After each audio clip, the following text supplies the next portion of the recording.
The courtroom in Jackson, Mississippi, 1980s, buzzed with stifling heat and scorn as Judge Harlan Tate, a towering man with a cruel smirk, loomed over 17-year-old Darius Jackson. Shackled, accused of stealing a white man's truck, Darius stood silent while Tate jeered. "Boy, you'd look better picking cotton than playing lawyer." Laughter roared. Then, in a tattered shirt, Darius grinned and declared, "I'm my own attorney." Shock silenced the room. This spark would ignite a lifelong battle against a racist system bent on breaking him. What would it cost him? Before we dive in, let us know where you're watching from, and if you stand for justice against all odds, hit like and subscribe for more gripping tales like this one. The air in the Jackson, Mississippi courtroom clung to Darius Jackson's skin like a damp rag, thick with the sour tang of sweat and disdain as he stood before Judge Harlan Tate mere moments after declaring himself his own attorney. 17. Years old, shackled at the wrists, he faced a sea of pale faces twisted in mockery, their chuckles bouncing off the peeling walls like stray bullets. The judge, a hulking figure with a face carved from years of unchecked power, leaned back in, his creaking chair, his steel-gray eyes glinting with something sharper than amusement. Tate's lips curled as he flipped through the thin file on his desk, his voice a slow drawl dripping with venom as he muttered, "This Negro thinks he's gonna outsmart us all, huh?" The room erupted again, the all-white jury snorting into their sleeves, the bailiff's meaty hand tightening on his baton as if itching to swing it. Darius didn't flinch. His bony fingers clutched the edge of the splintered wooden table, the only thing between him and the wolves circling him, while his pulse hammered in his ears like a drum beat urging him forward. He'd spent months sneaking into the public library, after dark, poring over a tattered law book he'd swiped from a trash bin, its pages dog-eared and stained but brimming with the kind of knowledge no one in this town thought a black kid from the projects could grasp. Now here he was, about to turn their laughter into ash. The prosecutor, a wiry man named Clifton Hayes with a mustache that twitched like a nervous tick, stood up, smoothing his cheap suit as he addressed the court. "Your Honor, this boy's accused of stealing Mr. Willard Boone's truck, plain and simple. Caught red-handed 2 miles from the man's farm. Ain't no need for this foolishness he's pulling." Hayes shot Darius a glance, his thin lips peeling back to reveal yellowed teeth, as if the sight of a black teenager in the defendant's spot was a personal insult. Willard Boone, the truck's owner, sat in the front row, a stout farmer with a sunburned neck and fists clenched tight, nodding along like he'd already won. Darius cleared his throat, his voice steady despite the tremor in his knees, and spoke. "Up. That's not the truth, Your Honor. I got evidence Mr. Boone's lying through his teeth." A hush fell over the room, sharp and sudden, like a blade slicing through the noise. Tate's bushy brows shot up, his chair squeaking as he leaned forward, disbelief etched into every crease of his weathered face. "Evidence," he barked, spitting the word like it tasted foul. "You think you're some kind of lawyer now, boy? Go on then, let's hear this nonsense." Darius straightened, his oversized shirt hanging loose on his skinny frame, and reached into his pocket, pulling out a crumpled sheet of paper he'd scribbled on with a stubby pencil. He'd memorized every line of it, every statute he'd dug up in those sleepless nights under the library's flickering lights. Mississippi Code Title 15, Section 3-19 states theft requires intent and possession. I never touched that truck. Mr. Boone claimed he saw me driving it at 8 o'clock last night, 2 miles from his farm, but I was at the corner store on Pike Street, buying milk for my mama. Old man Grady, the clerk, can vouch for me. He wrote it down right here. Darius held up the paper, his handwriting shaky but clear, a timestamp scrawled in Grady's spidery script. 8:15. The jury shifted in their seats, a few exchanging glances, while Boone's face turned a mottled red, his jaw working like he was chewing gravel. Hayes jumped in, his voice rising an octave. "This is ridiculous. He's making up stories. Your Honor, that note don't prove nothing." But Darius wasn't done. He locked eyes with Tate, his voice growing firmer with every word. Hand Title 9, Section 12-4 says a witness's testimony got a hold up under cross-examination. Mr. Boone said the truck was stolen from his barn, but the sheriff's report shows it was found parked neat as you please on his own property, keys still in it. Sounds to me like he's covering something up, not me stealing. The room went still, the air so thick you could choke on it. Tate's smirk faltered, his fingers drumming on the desk as he stared at Darius like he'd sprouted horns. The jury's snickers died out, replaced by furrowed brows and whispers that buzzed like flies. Boone shifted in his seat, his beefy hands gripping the bench until his knuckles whitened, while Hayes sputtered, This is preposterous!" Darius kept going, his voice cutting through the chaos like a blade. "I ain't no thief, Your Honor. Boone's lying because he don't want no black boy proving him wrong. I got the law on my side and you can't ignore it." He slapped the paper down on the table, the sound echoing in the stunned silence. Tate's face darkened, his jowls quivering as he snatched the sheriff's report from the clerk, scanning it with a scowl. The words stared back at him, undeniable. Truck found on Boone's land, undisturbed. The judge's eyes flicked to Boone, then back to Darius, his lips pressing into a thin, furious line. He slammed the gavel down, the crack splitting the tension like thunder.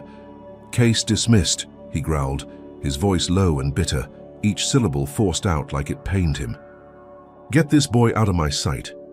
Darius's chest swelled, a rush of triumph flooding through him as the shackles clinked loose from his wrists. The bailiff's meaty paws hesitated before letting go, his glare promising trouble later, but Darius didn't care. He'd done it. He'd beaten them at their own game, turned their mockery into dust with nothing but a stolen book and a sharp mind. The jury filed out, some shaking their heads, others avoiding his gaze, while Boone stormed from the room, muttering curses under his breath. Darius caught a glimpse of his mama Lila in the back, her hands clasped tight, tears streaking her worn face, a flicker of pride breaking through her worry. He flashed her a grin, his heart pounding with the kind of hope he hadn't felt since. He was a kid before the world taught him what his skin meant in a place like this. He walked out of that courtroom with his head high, the humid air tasting sweeter than it ever had, thinking he'd cracked the system wide open. He was wrong. Tate stayed behind, his gavel still clutched in his fist, his storm cloud eyes boring into Darius's retreating back. The judge's voice dropped to a hiss as he leaned toward the bailiff, his words laced with venom. "That little negra thinks he's clever, making a fool out of me in my own court. He's gonna pay for this. Circus, you hear me? Spread the word. He don't belong here, and I'll make damn sure he knows it." The bailiff nodded, a slow, ugly smile creeping across his face, while Tate sank back into his chair, his mind already spinning a web to trap the boy who'd dared to defy him. Outside, Darius stepped into the blazing sun, the weight of the shackles gone, but a new heaviness settling in his gut. He didn't hear the whispers starting to slither through the crowd, didn't see the hard stares from the men lounging on the courthouse steps, their cigarettes glowing like tiny embers of hate. He thought he'd won, thought he'd shown them. A black kid could rise above their chains, but the truth was clawing its way toward him fast and ruthless. In Jackson, Mississippi, a win like this didn't mean freedom. It meant a target on his back, painted red by a judge who'd never let a boy like him get the last word. The air shifted, heavy with the promise of something dark, and Darius, still buzzing with victory, had no idea the storm was already gathering to swallow him whole. The sun had barely dipped below the horizon, painting the sky over Jackson, Mississippi, a bruised purple when the air turned sour with the stench of gasoline and hate. Darius Jackson, still riding the high of his courtroom victory hours earlier, trudged home through the cracked streets of the Black Quarter, his tattered sneakers kicking up dust with every step. The taste of freedom lingered on his tongue, sharp and sweet, a rare flavor for a 17-year-old who'd just outsmarted a judge and walked out unshackled. His mama's shack loomed ahead, a sagging heap of warped wood and rusted tin, the only home he'd ever known, its crooked porch light flickering like a heartbeat in the dusk. He could almost hear Lila's voice calling him in for supper, could almost feel the warmth of her pride wrapping around him after he'd told her how he'd turned Judge Harlan Tate's smirk into a scowl. But that dream shattered the second. He rounded the corner. A dozen white men stood waiting, their shadows stretching long and jagged across the dirt, baseball bats and tire irons glinting in their fists. Their eyes burned with a fury Darius knew too well, the kind that didn't need a reason, only a target. And tonight that target was him. The leader stepped forward, a wiry man with a buzz cut and a Confederate flag stitched onto his jacket, his grin a slash of teeth against the fading light. "Well, well, if it ain't the smart-mouthed Negro who thinks he's better than us," he sneered, his voice a low growl that sent a shiver racing down Darius's spine. The others closed in, a pack of wolves circling a wounded deer, their boots crunching the gravel like bones snapping underfoot. Darius froze, his breath catching in his throat, the law book tucked under his arm suddenly feeling like a useless shield against the storm about to break. "I ain't looking for trouble," he said, his voice steady but thin, his hands rising slow and empty. The leader laughed, a harsh bark that split the quiet. "Trouble found you, boy. Judge Tate don't take kindly to your kind making a fool of him. Said you need a lesson in knowing your place." Before Darius could blink, the first blow landed, a bat cracking against his ribs with a sickening thud that drove the air from his lungs. He stumbled, hitting the dirt hard, pain exploding in his chest like a firework gone wrong. Another swing, caught his shoulder, then his back. Each hit a thunderclap of rage raining down on him. The mob didn't stop. Fists and boots joined the fray, pummeling him into the ground as slurs flew like shrapnel. "You think you're something, huh?" one shouted, spitting tobacco juice that splattered hot against Darius's cheek. "Gonna send you back where you belong," another roared, his steel-toed boots slamming into Darius's thigh. Blood filled his mouth, metallic and thick, as he curled into a ball, arms shielding his head, his mind racing through the haze of agony. Where were the cops? Where was anyone? The answer came fast and brutal, headlights sliced through the dusk, a squad car rolling up slow and deliberate, its siren silent. 2 officers stepped out, their badges glinting under the street lamp, and Darius's heart leapt with a flicker of hope. "Help me," he croaked, his voice a rasp over the mob's jeers. But the taller cop, a beefy man with a buzzard's beak, nose just smirked, crossing his arms as he leaned against the car. "Looks like justice to me," he said, his drawl lazy and cruel. The second cop, younger with a twitchy mustache, chuckled and grabbed a bat from one of the men, swinging it down on Darius's knee with a crack that echoed like a gunshot. The mob cheered, their laughter a twisted hymn to the night. Lila burst from the shack, her apron flapping as she ran toward them, her screams cutting through the chaos like a blade. "Stop it! Leave my boy alone!" she cried, her voice raw with terror, her thin frame shoving through the crowd. She threw herself over Darius, her arms wrapping around him tight, a fragile wall against the storm. The leader grabbed her hair, yanking her back, and she clawed at him, nails raking his arm as she shrieked, "You cowards! He ain't done nothing!" The cop with the bat stepped in, shoving her hard into the dirt beside Darius, her sob muffled. As her face hit the ground, "Stay down, woman, or you're next!" he snarled, raising the bat again. Darius's vision blurred, blood stinging his eyes, but he lunged, shoving Lila behind him with the last of his strength. "Leave her alone!" he roared, his voice breaking as a fist slammed into his jaw, sending him sprawling again.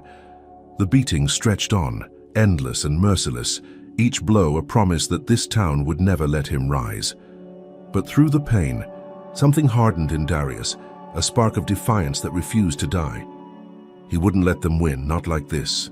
Then, as sudden as it started, the mob pulled back, panting and grinning like they'd just finished a hunt. The leader knelt beside Darius, his breath hot and sour as he whispered, "This ain't over, boy. Tate's got plans for you." He stood, wiping blood from his knuckles onto his jeans, and the group melted into the shadows, the cops trailing behind with a final mocking salute. Darius lay there, his body a map of bruises and cuts, his shirt soaked red, his breath coming in, shallow gasps. Lila crawled to him, her hands trembling as she cradled his face, tears dripping onto his swollen cheek. "Oh, my baby," she sobbed, her voice a broken melody of grief and rage. He gripped her hand, his fingers slick with blood, and rasped, "I'm okay, Mama. I'm gonna fight smarter next time."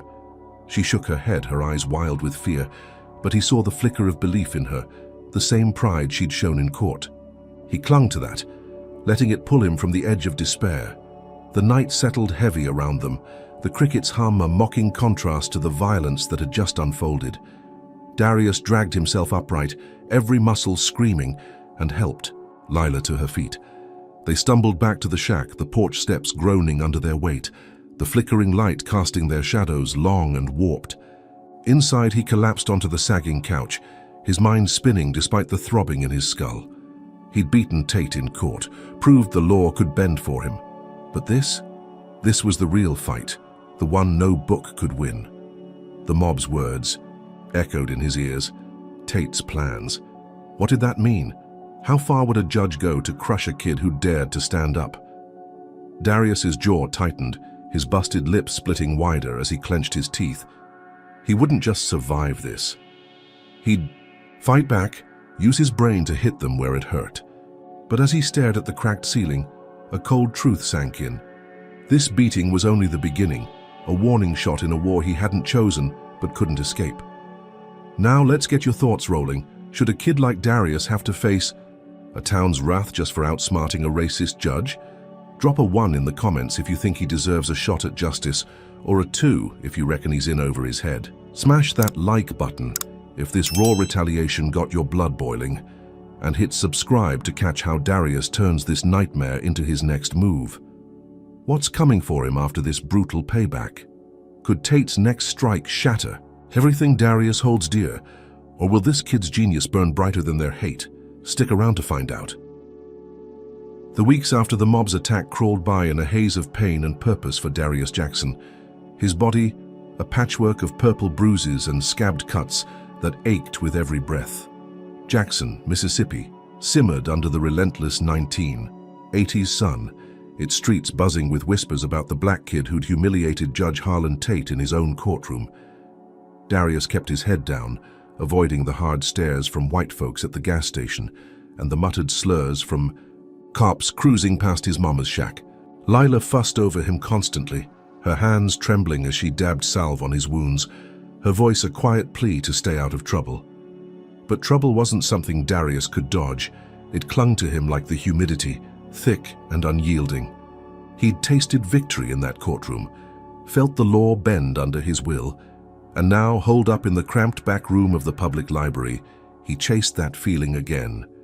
The air smelled of mildew and old paper, the fluorescent lights buzzing overhead as he hunched over a stack of law books, their spines cracked from years of neglect. He wasn't just healing, he was building something bigger, something no bat or boot could break. Darius had a plan, one born from the blood-soaked dirt outside his home. He'd pass the bar exam, become a real lawyer, and shove it in Tate's face that a black kid from the projects could outsmart him legally, not just once but forever. The library was his sanctuary, its locked doors no match for the bent coat hanger he'd learned to wield like a key.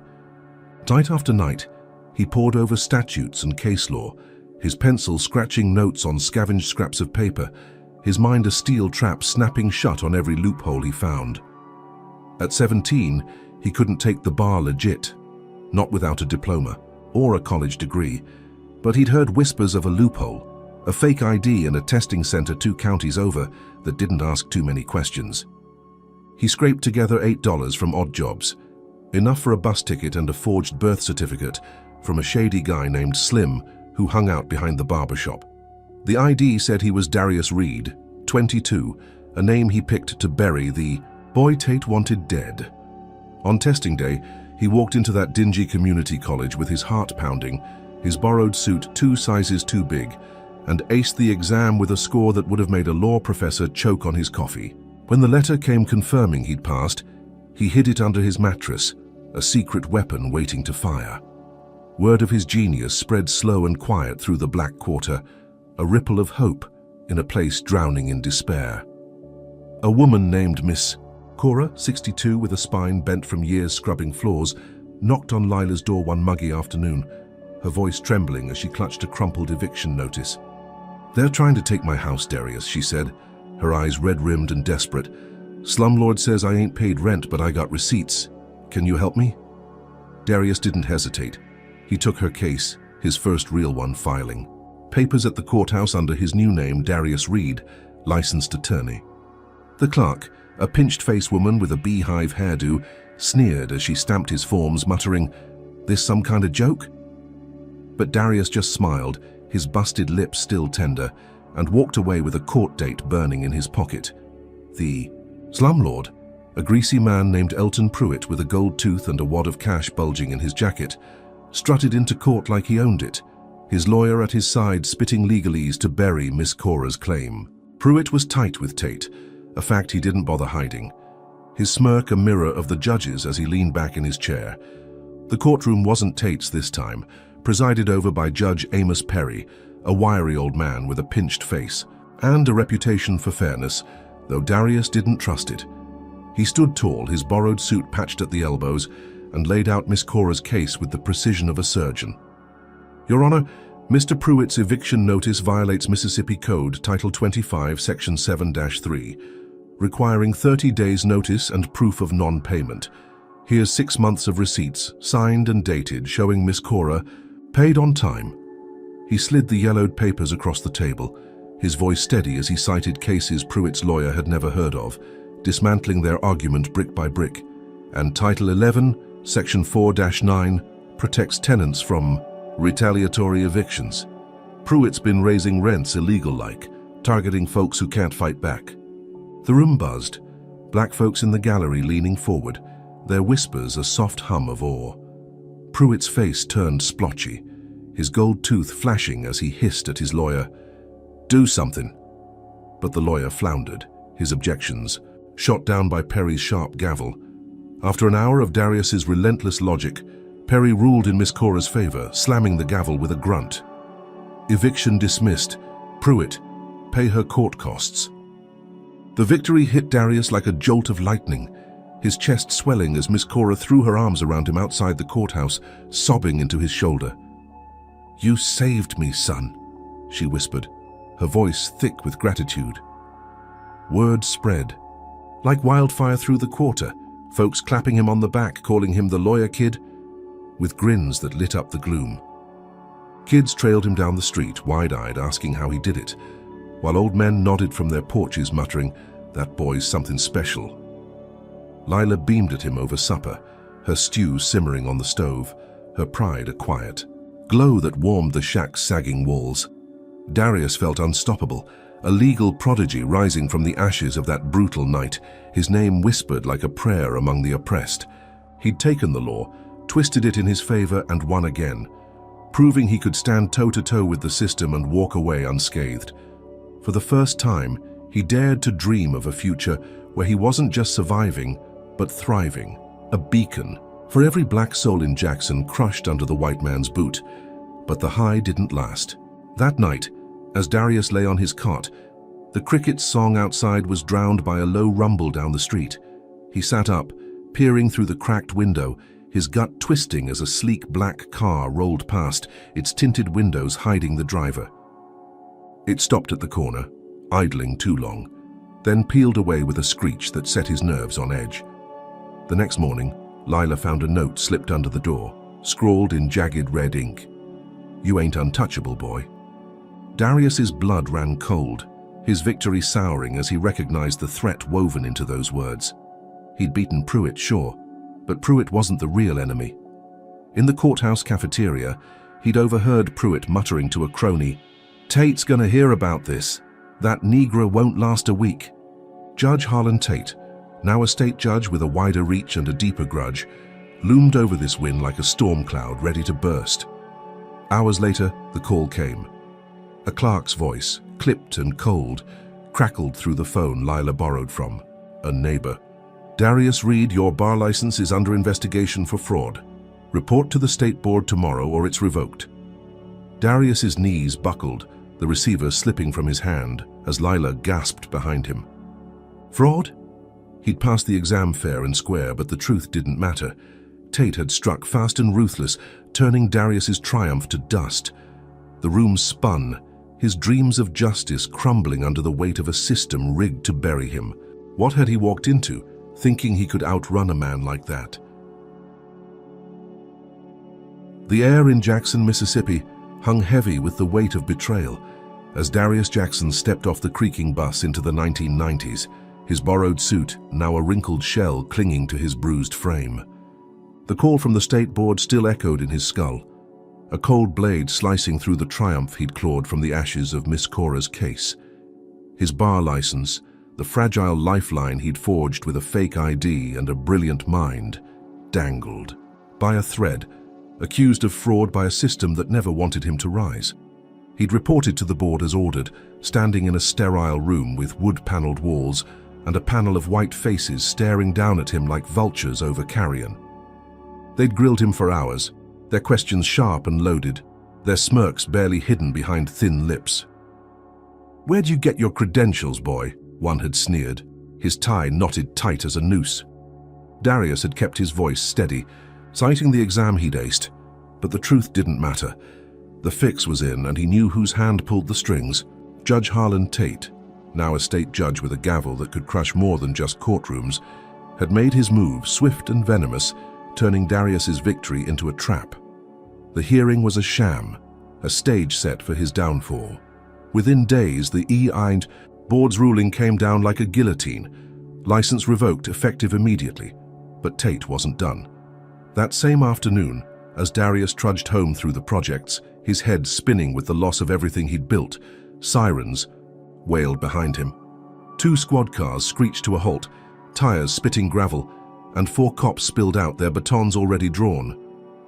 "Darius Jackson, you're under arrest," the lead officer barked, a squat man with a buzz cut and eyes like chipped ice. "Fraud, impersonating an attorney and resisting justice." Darius's stomach dropped, his hands rising slow and empty as he stammered, "I ain't resisting nothing." But the cuffs snapped on anyway, cold metal biting into his wrists, the same wrists that had been free just weeks ago after outsmarting Tate in court. The cops shoved him into the car, their laughter a bitter echo of the mob that had beaten him bloody, their boots scuffing the dirt as they hauled him off. Lila's screams followed him, her voice cracking through the dusk as she ran from the shack. "You can't take my boy." They didn't even glance back. The jail cell was a concrete coffin, its walls slick with damp and etched with the despair of men before him. Darius sat on the rusted cot, his knees pulled tight to his chest, the clang of the bars still ringing in his ears. Hours later, they dragged him to the courthouse. A different one this time, its marble floors gleaming under harsh lights that made his swollen eyes ache. Judge Harlan Tate presided, his hulking frame dwarfing the bench, his storm cloud hair slicked back, his smirk a blade twisting in Darius's gut. The courtroom buzzed with spectators, white faces filling the gallery, their whispers a venomous hum as Tate leaned forward, his voice booming with mock gravity. "Darius Jackson, you thought you could trick this system, didn't you? Play lawyer with your stolen books and your lies?" The gavel slammed, silencing the room, and Tate's eyes locked on Darius, glinting with triumph. 5 years in Parchment Farm for fraud and contempt. Maybe that'll teach you your place, boy." The sentence hit like a fist, knocking the breath from Darius's lungs, his legs buckling as the bailiff yanked him upright. Lila sobbed in the back, her hands clawing at the bench, but Tate just waved her off, his sneer promising more pain to come. Parchment Farm was hell in the Mississippi. Delta, a sprawling prison where the sun baked the earth to cracked clay and the guards ruled like kings. Darius arrived shackled, his suit swapped for a striped jumpsuit that hung loose on his wiry frame, the number 4729 stamped across his chest. The first day, a guard named Big Roy, a mountain of a man with a bald scalp glistening with sweat, greeted him with a backhand that split his lip. "Welcome, Negra," Roy growled, his breath sour with tobacco. "You're gonna learn quick here." The beatings came daily, relentless and random, a fist to the jaw for looking up, a boot to the ribs for breathing too loud. The guards spat slurs like bullets, uppity and trash their favorites, their batons leaving welts that bloomed purple across Darius's back. The other inmates, mostly black men with hollow eyes, whispered warnings. "Keep your head down, kid. They break the ones who fight." But Darius couldn't bend, not after Tate, not after the mob. His mind churned, sharp and restless, even as his body bruised. Weeks turned to months, the days a blur of sweat and blood under the Delta sun. Darius worked the fields, his hands blistering on a hoe, the chain gang's clank a grim rhythm to his thoughts. Then he noticed it, a pattern in the guards' cruelty. They targeted black inmates for extra shifts, skimming their meager pay, pocketing cash meant for supplies that never came. It was a racket, a quiet theft hidden behind prison walls, and Darius saw the cracks in it. He started talking, low and careful, to a lifer named Duke, a wiry man with a scar zigzagging his cheek. Duke had connections, a cousin who wrote for a small black newspaper in Memphis. "They're stealing from us," Darius whispered one night, crouched in the barracks shadows, the snores of exhausted men masking his words. "I can prove it with numbers, dates, names." Duke's eyes narrowed, then lit with a flicker of something dangerous. "You crazy kid, but I like it. Give me what you got." Darius scratched out a ledger on stolen scraps, his pencil stubs worn to nubs, detailing every missed payment, every extra hour, every guard's cut. Duke smuggled it out, the paper folded tight in a sock, passed to a trustee who slipped it to a visitor. Weeks later, the Memphis Free Voice ran the story. Parchman's slave racket exposed. The words hit like a bomb, protests flaring in black neighborhoods, preachers thundering from pulpits and politicians squirming under the heat. The governor, cornered by the uproar, ordered an investigation, and Darius's name surfaced as the whistleblower. Tate's grip slipped just enough, and the state cut Darius loose after 18 months, citing good behavior. He walked out of Parchman on a crisp morning, his jumpsuit swapped for a donated shirt, his body leaner, harder, his eyes older than his 19 years. The guards glared as he passed, Big Roy spitting into the dust, but Darius didn't flinch. He'd beaten them again, turned their own game against them, and the taste of freedom was sweeter than ever. But the victory was a ghost, fleeting and hollow. He hitched a ride back to Jackson, his heart pounding with hope as the shack came into view, its tin roof glinting in the sun. Then he saw it, charred wood, broken glass, the walls collapsed into a smoking ruin. Lila sat on the curb, her face buried in her hands, a neighbor's arm around her trembling shoulders. "They burned." "It, Darius," she choked out, her voice raw with grief. "Night after the paper came out said it was Tate's orders." Darius's knees hit the dirt, his fists clenching as rage boiled through him, hot and blinding. The house, their last anchor, gone. Lila homeless, her life torched because he'd dared to fight. He'd exposed the racket, won his release, but Tate had struck back, harder and crueler, proving the war wasn't over. Darius pulled Lila close, his jaw tight, his mind racing. How much more could Tate take before this ended? Let's dig into this twist. Should Darius keep fighting a system? This rotten, even if it costs him everything? Drop a 1 in the comments if you think he's got the guts to take Tate down. Or a 2 if you reckon he's pushing too far against a wall that won't break. Smash that like button if this prison hellfire lit a spark in you. And hit subscribe to see how Darius claws his way up from these ashes. What's Tate got brewing now that Darius is free but broken? Will this kid's brilliance rise again? Or has the judge finally found a way to bury him for good? Stay tuned. The year 2000 dawned over Atlanta with a grey haze, the city's skyline a jagged silhouette against a sky heavy with the promise of rain, as Darius Jackson stepped off a rattling Greyhound bus, his duffel bag slung over a shoulder still, stiff from Parchman's scars. 19 years old, he'd left Jackson, Mississippi behind, the smoldering ruins of his mama's shack, a wound that wouldn't heal. Lila had moved in with a cousin upstate, her tear-streaked goodbye on the bus. Station bench, a memory that gnawed at him every night. The 18 months in Parchman Farm had hardened him, his once wiry frame now lean with muscle, his eyes sharp with a quiet fury that never slept. He couldn't go back, not with Judge Harlan Tate's shadow stretching longer than ever, now. A federal judge with a reach that could choke a state. Darius needed a fresh start, a new name, a new fight.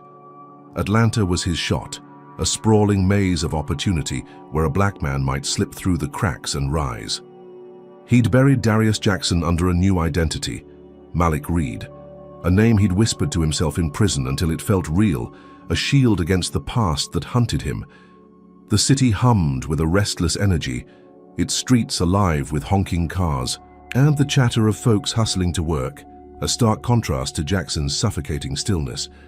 Malik found a cheap room above a barbershop, the walls thin enough to hear the clippers buzzing below, and a job at a small law firm run by a grizzled black attorney named Clarence Boyd.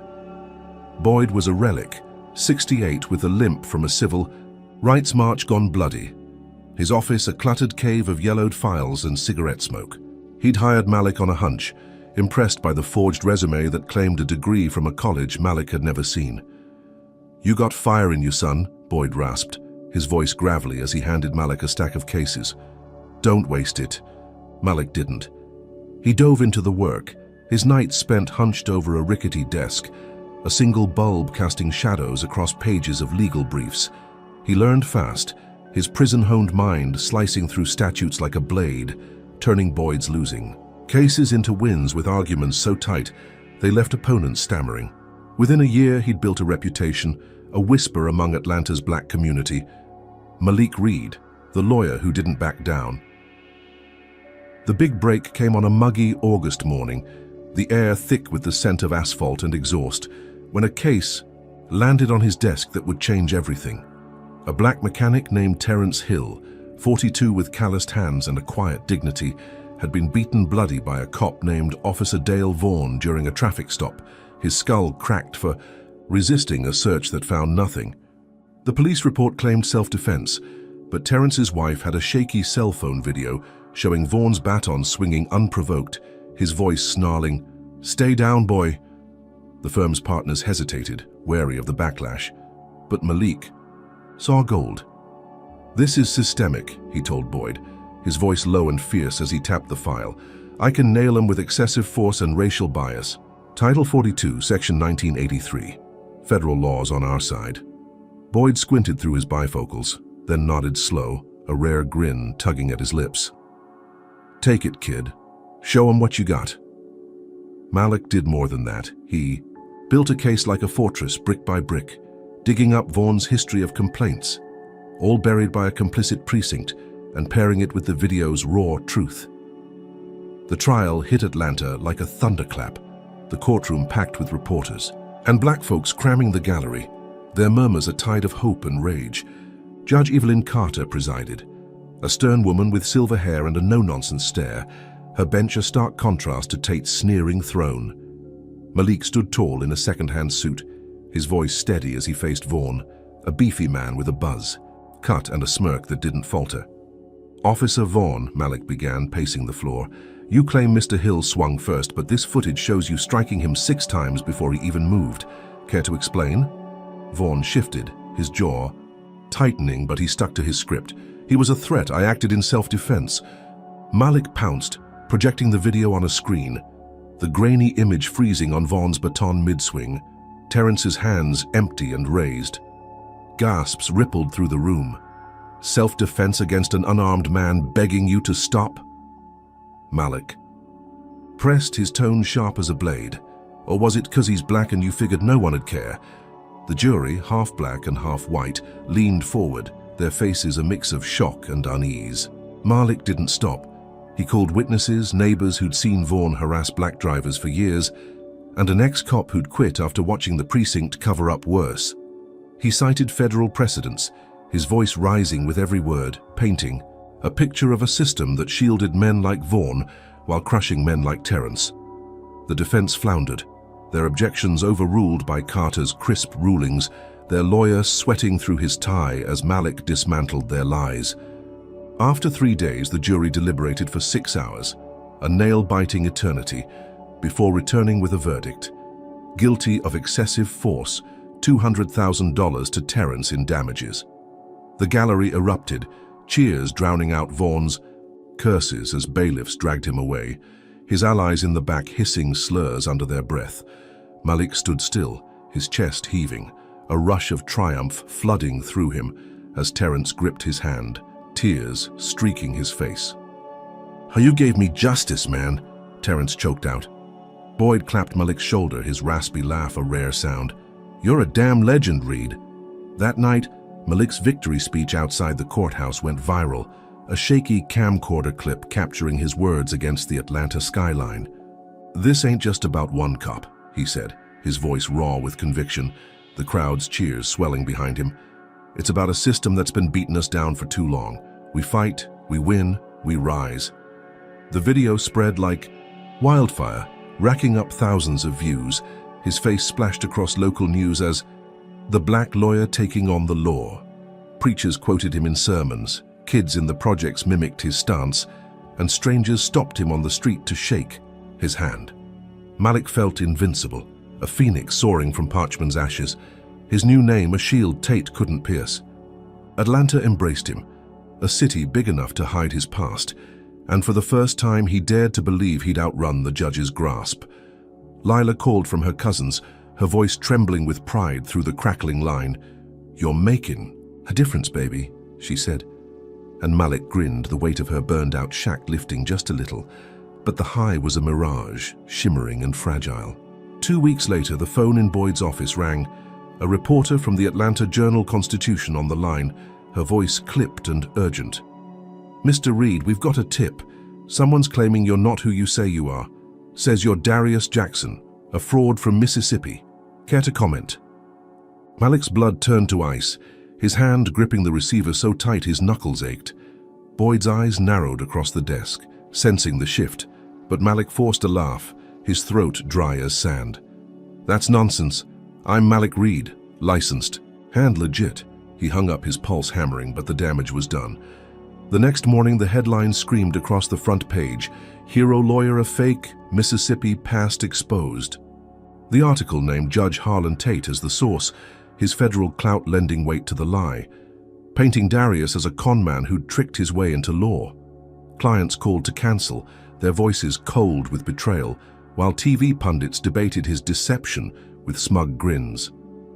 Malik stood in the firm's doorway, the paper crumpled in his fist, the city's hum now a mocking roar. Vaughn's allies had struck, their slurs echoing in the news. "He's no hero, just another black thug." Tate's hand reached across, States yanking Malik's triumph away, and the ground crumbled beneath him again. How long could he keep rising before the judge buried him for good?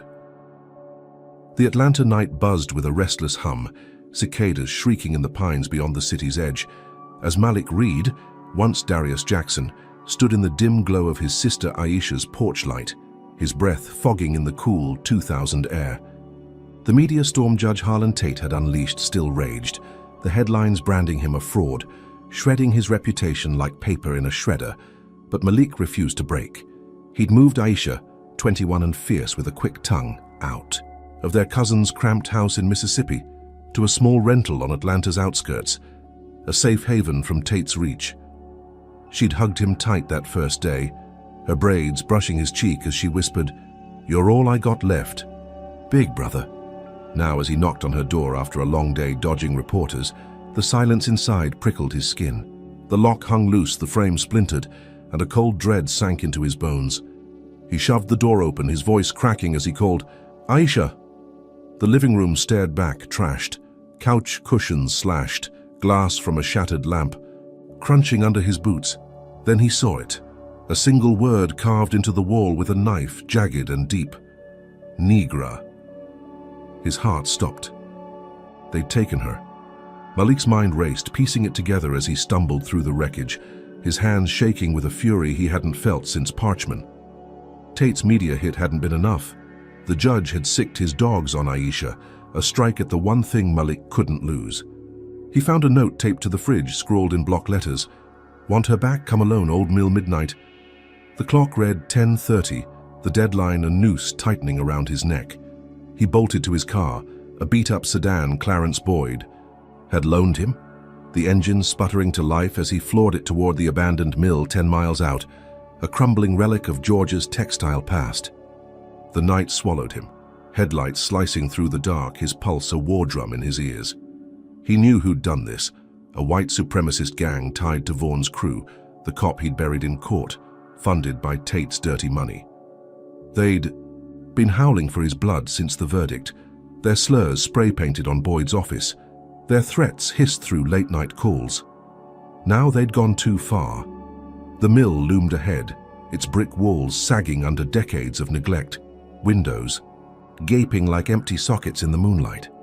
Malik killed the engine 100 yards out, creeping through the weeds, his breath shallow as he scanned the shadows. A rusted pickup sat parked near the entrance, its bed loaded with chains and bats, a Confederate flag flapping on the antenna. Voices drifted from inside, low and guttural, punctuated by a scream that ripped through him. Aisha. He edged closer, peering through a cracked window, and saw her tied to a chair in the mill's gutted heart, her wrists raw from ropes, her face bruised but defiant. 4 men circled her, their shaved heads gleaming under a flickering lantern, one carving slurs into her arm with a pocket knife, blood welling up as she bit back a cry. "How your brother's gonna pay, girl?" the leader snarled, a hulking figure with a swastika tattooed on his neck, his voice thick with hate. "He'll learn what happens when his kind steps out of line." Malik's fists clenched, rage boiling hot and red, but he forced it down. He couldn't rush in blind. They'd kill her before he crossed the room. He needed a plan, something sharp, something legal to turn their game against them. He pulled out his flip phone, a clunky relic Boyd had mocked, and dialed a number he'd memorized. Jamal, a tech-savvy kid from the firm who'd bragged about live streaming skills. "Jamal, it's Malik," he whispered, ducking behind a rusted barrel as boots crunched nearby. "Get online now, I'm at the old mill, they've got Aisha. Stream this live every second." Jamal stammered. "Man, you serious?" But Malik cut him off. "Do it!" He flipped the phone to video mode, its grainy lens capturing the scene as he narrated low and fierce. "This is Malik Reed exposing a hate crime in real time. These men kidnapped my sister because I won a case against their cop buddy. Georgia Code, Title 16, Section 12-4. Kidnapping's a felony, 20 years minimum. I'm naming them now."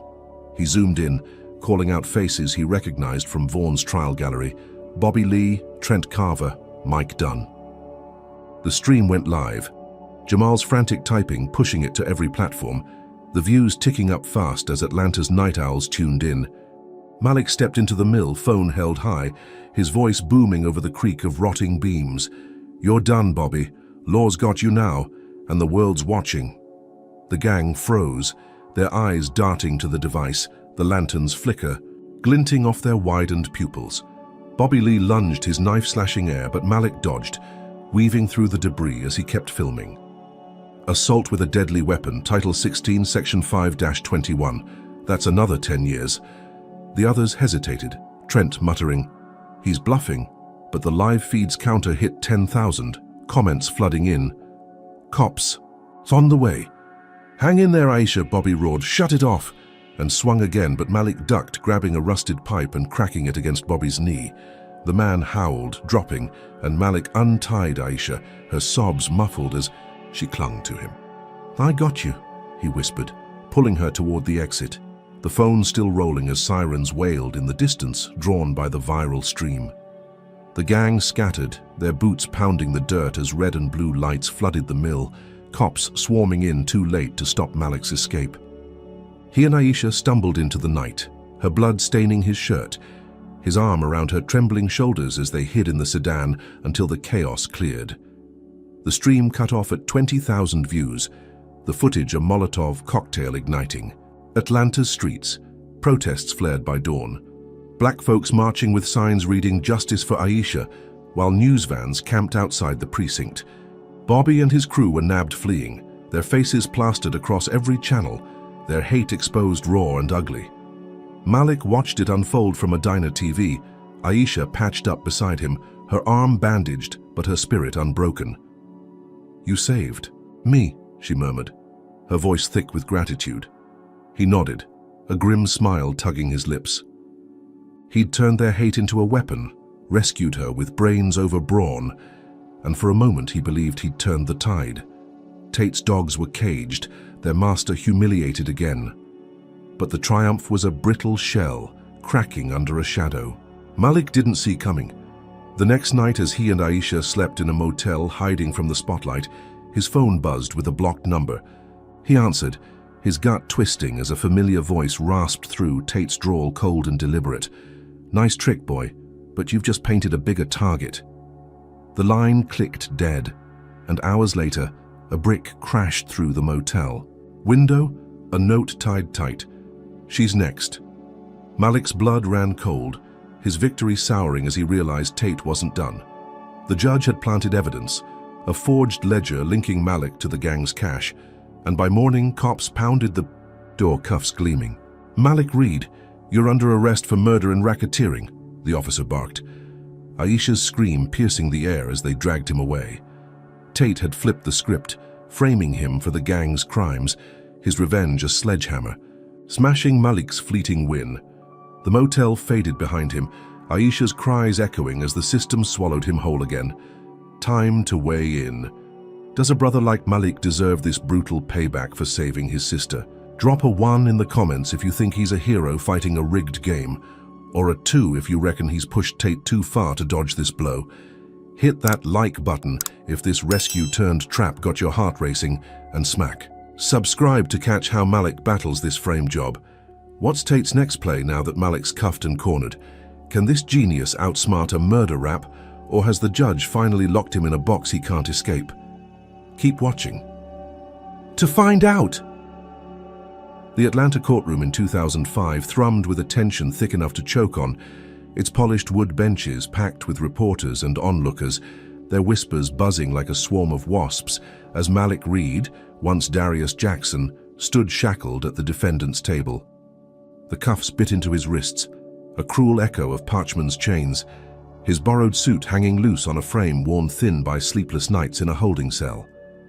Judge Harlan Tate's latest strike had landed hard, a murder charge pinned on Malik, tied to the white supremacist gang he'd exposed while saving Aisha. The forged ledger Tate planted claimed Malik funded their crimes, a lie so bold it turned his viral rescue into a noose. Now 25, his eyes burned with a defiance that hadn't dulled since Jackson, his mind racing to unravel the trap closing around him. Aisha sat in the gallery, her bandaged arm a silent scream of their shared fight, her face pale but fierce, as she locked eyes with him, mouthing, "You got this." He nodded, a flicker of hope in the chaos, knowing he'd have to defend himself again, just like that first day against Tate. The prosecutor, a slick man named Victor Grayson, with a shark's grin and a tailored suit, strutted before the jury, his voice smooth as oil as he painted Malik a monster. "Ladies and gentlemen, Malik Reed, or should I say Darius Jackson, isn't the hero you've been sold," he began, flipping through the forged ledger with theatrical flair. "He's a con man who bankrolled a hate gang, profiting off murder and mayhem. Bobby Lee's blood is on his hands, killed in a deal gone wrong, and Reed orchestrated it all." The jury, a Mix v. Grayson, held up a photo from the mill raid, Malik's phone in the foreground, Aisha's bruised face stark against the chaos. "This isn't justice. It's a setup by a desperate man." The all-white jury shifted, some nodding, others frowning as Grayson piled on lies, bank records, witness statements, all fabricated but polished to gleam. Malik's stomach twisted, the weight of Tate's reach pressing down, but he kept his gaze steady, waiting for his turn to strike. Judge Leonard Hayes presided, a gaunt man with a hawkish nose and a reputation for leaning hard on defendants, his robes billowing as he glared down at Malik. "Mr. Reed, you've chosen to represent yourself. Proceed at your peril," he intoned, his voice dry as dust, a faint smirk tugging his lips. Malik straightened, his chains clinking, and stepped forward, his voice cutting through the room's hum. "Your Honor, this case is built on sand. I'm no murderer. I exposed these men, saved my sister, and now they're framing me to shut me up." He pointed to the ledger, his tone sharp and deliberate. "Georgia Code, Title 17, Section 10-32. Forgery's a felony. This document's a fake, and I'll prove it." The gallery stirred, reporters scribbling furiously as Grayson scoffed, "He's grasping, Your Honor."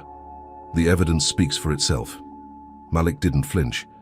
He'd spent every hour in lockup dissecting the case, his cell's dim light flickering over scraps of paper where he'd scrawled notes.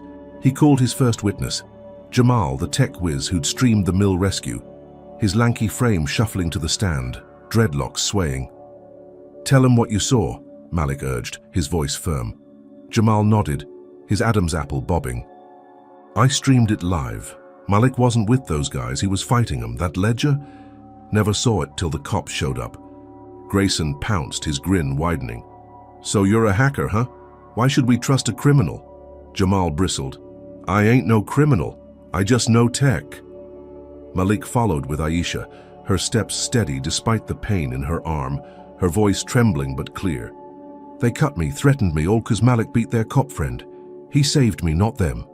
The jury's eyes softened, a crack in their wall, but Grayson sneered. Touching but irrelevant. She'd lie for her brother. Malik pivoted, dismantling the ledger line by line. "Look at the dates," he said, projecting a blown-up copy on a screen, his finger tracing the ink. "Transactions from 2003 when I was still in Parchman. How's a prisoner wire money to a gang?" The room buzzed, jurors leaning forward as Grayson stammered, "Clerical error, nothing more." Malik pressed harder, pulling. Bank records he'd begged Boyd to dig up, stamped and legit. "My account's clean. No deposits, no withdrawals matching this fairy tale." He cited federal law, his voice rising.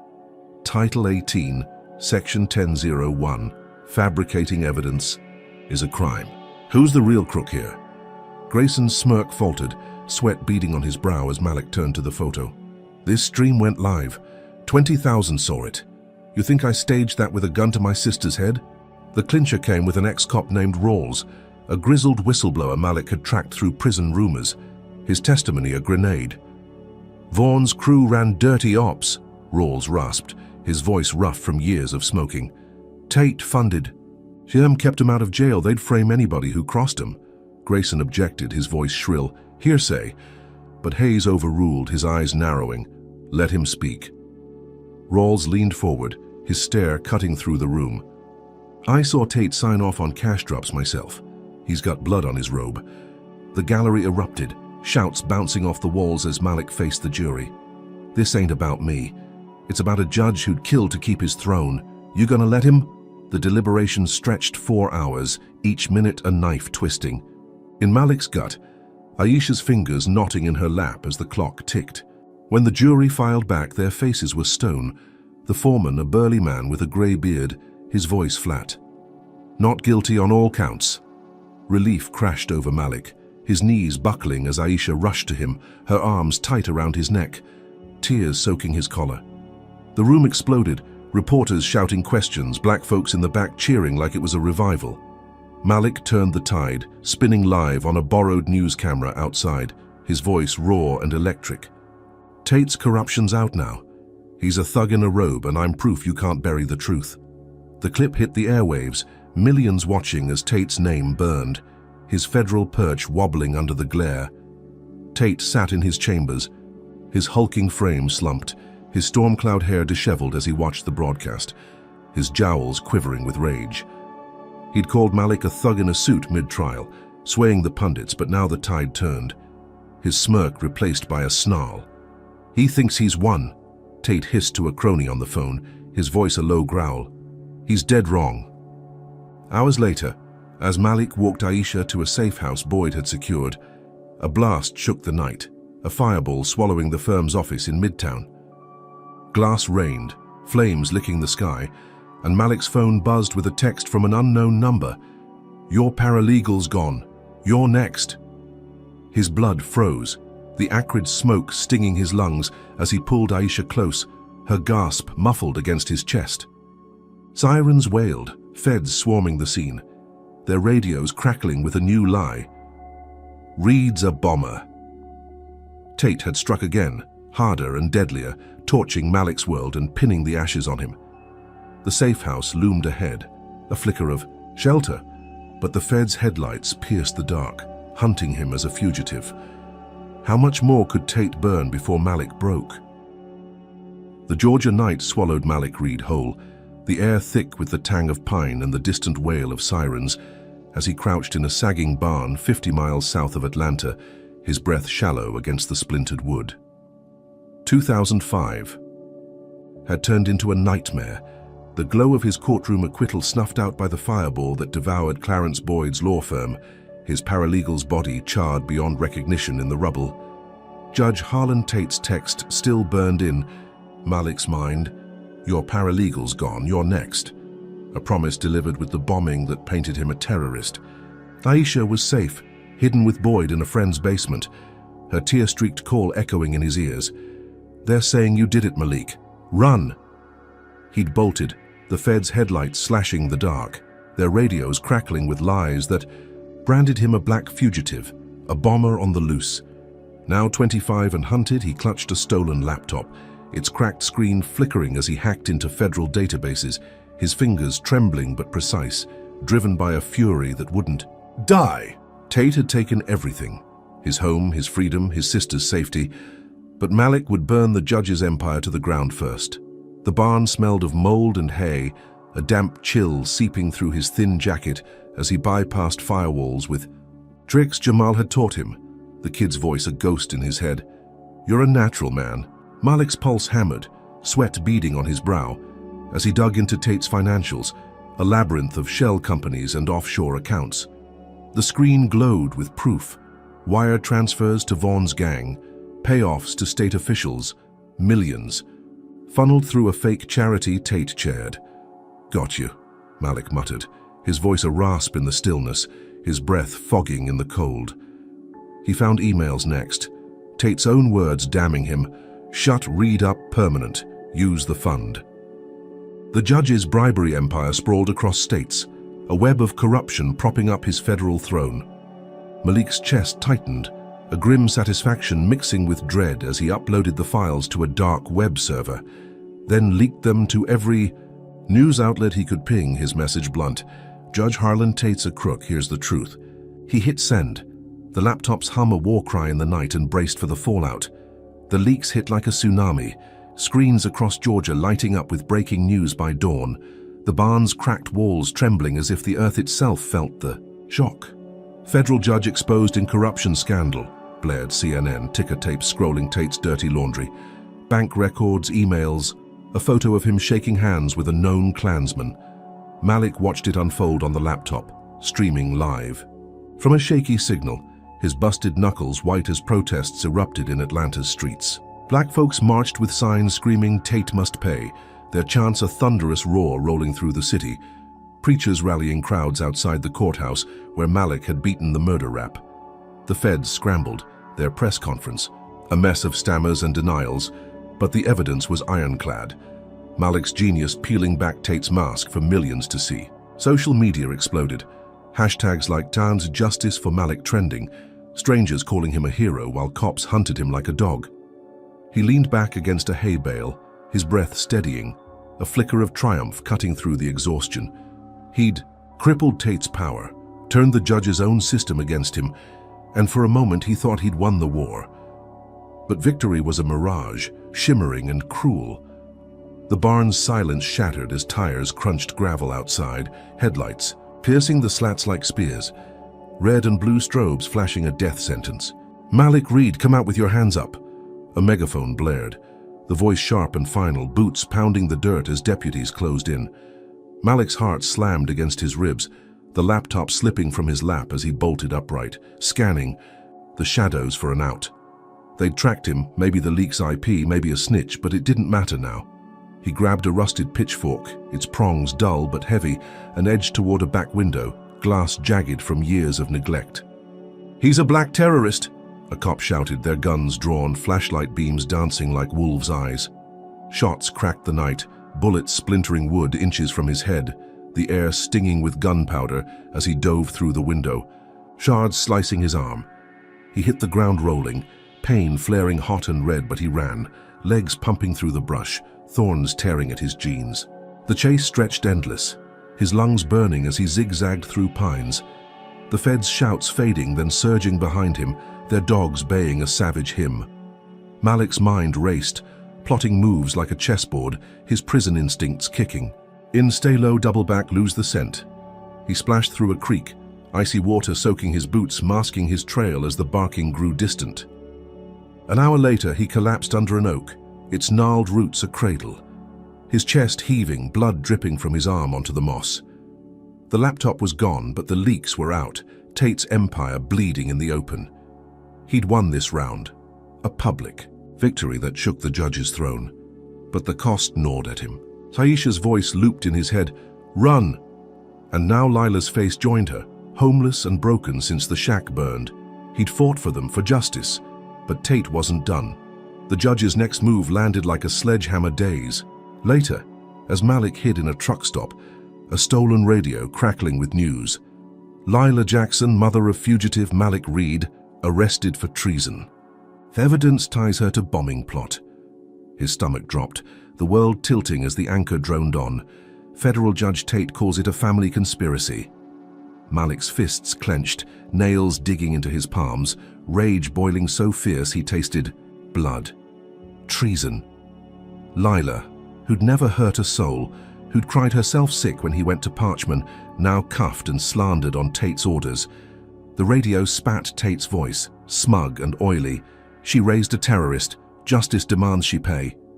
It was a lie, a grotesque twist of the knife, but the feds bought it, parading Lila's mugshot across screens, her eyes hollow with fear. Malik's vision blurred, tears mixing with sweat as the truth hit. Tate had framed her to break him, to force him out of hiding. He staggered to his feet, the oak's bark rough against his hand, his mind a storm of guilt and resolve. Lila was in a cell because of him, her life the price of his leaks. He couldn't let her rot. He'd surrender, trade his freedom for hers, face Tate head-on, even if it meant a needle in his arm. The truck stop's neon buzzed overhead. As he dialed Boyd's burner, his voice hoarse. "Tell him I'm coming in, get Lila out." Boyd cursed. "You're crazy, kid." But Malik hung up, his jaw tight, the fight draining from his bones. Tate had won this round, but the war wasn't over. The surrender played out in dawn's grey light, Malik stepping onto a rural road, hands raised, feds swarming like ants on a carcass, their rifles trained on his chest. "On your knees!" One barked, and he obeyed. Dirt grinding into his shins, his eyes locked on the horizon where Aisha and Lila waited. The cuffs snapped tight, colder than ever, as a chopper thumped overhead, news crews circling for the kill shot. "Malik Reed." "Apprehended," the radio blared. Tate's victory lap already spinning, but Malik's leaks still burned, a public wound the judge couldn't stitch shut. He'd exposed the beast, and even in chains, he'd planted a seed that could topple Tate yet. The squad car's door slammed, the world fading behind tinted glass as he braced for the next battlefield. Death row. Let's unpack this wild turn. Should Malik have run or stayed to fight after torching Tate's secrets? Drop a 1 in the comments if you think he's a genius for leaking the truth, or a 2 if you reckon he's dug his own grave. Smash that like button if this fugitive chase had you gripping your seat, and hit subscribe to catch how Malik faces the Reaper. Can he outsmart Tate from a cell, or will the judge's next blow snuff out his fire for good? Has Malik's brilliance finally met its match, or is this just the spark before the blaze? Stay locked in to find out.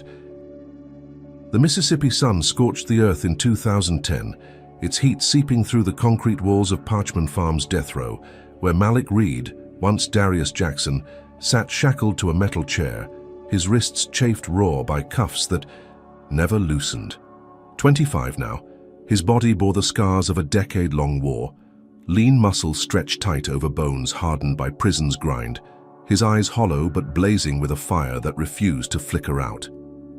The cell stank of sweat and rust, a 6x9 tomb with a slit window teasing a sliver of sky, the air thick with the groans of men awaiting the needle. Judge Harlan Tate had won, or so it seemed, framing Malik's mama, Lila, for treason, to force his surrender, then railroading him onto death row for the bombing that killed his paralegal. The feds called him a terrorist, their lies cemented by Tate's forged evidence. But Malik's leaks had cracked the judge's empire, sparking riots that still smoldered in Atlanta's streets. Now, facing lethal injection in 72 hours, he clung to one last play, a legal brief that could turn Tate's gavel into a noose. The guards prowled the block, their boots clanging on the catwalk, their taunts a daily ritual that grated Malik's nerves like sandpaper. Big Roy, the same bald brute from his first Parchman stint, loomed outside the bars, his guts spilling over his belt, his sneer yellowed by tobacco. "Heard you're getting the juice soon, negra," Roy spat, his saliva splattering the floor, an inch from Malik's foot. "Gonna fry you like bacon." He chuckled, a wet rasp banging his baton against the cell, the sound a dull thud in the stifling heat. Malik didn't flinch, his gaze fixed on a blank wall, his mind churning through statutes he'd memorized years ago. Another guard, a wiry kid with a buzz cut, tossed his tray through the slot, grits cold and congealed, a gob of spit glistening on top. "Eat up, trash," the kid sneered, his voice high and brittle. Malik pushed it aside, hunger a distant ache, his focus razor-sharp on the plan brewing in his skull. He'd expose Tate one final time, prove his innocence and save Lila, even if it meant bartering his last breath. Paper was contraband on death row, but Malik had allies, ghosts of Parchman's past, who owed him for the racket he'd busted. Duke, the lifer with the zigzagged scar, still shuffled the block, his limp worse but his loyalty ironclad. During a rare yard hour, the chain gang clanking under a brutal sun, Duke slipped him a pencil stub and a folded napkin, his whisper hoarse against the wind. "You're crazy, kid, but I got your back." Malik nodded, palming the goods, his heart thudding as guards scanned the line. Back in his cell, he worked under the cot's shadow, the napkin's surface rough against his calloused fingers, his script tiny but legible. "To the governor," he wrote, his hand steady despite the tremor in his arm. "Malik Reed, inmate 4729, submits evidence of innocence and judicial corruption. Title 18, Section 15-1, Conspiracy. To frame a citizen is federal treason." He listed Tate's sins, bank transfers, and emails from the leaks, tying them to the bombing with a hunch he'd pieced together. The explosive's chemical signature matched a bust Vaughan's gang had dodged, a case Tate quashed. The brief grew, line by line, his pencil dulling as he cited law after law, his voice bleeding through the ink. Georgia Code Title 16, Section 3-4, murder by proxy carries the death penalty. Tate's hands are red. He named Rawls, the ex-cop who'd testified as a witness to Tate's cash drops, and pinned the forgery on Grayson, the prosecutor who'd smirked through his trial.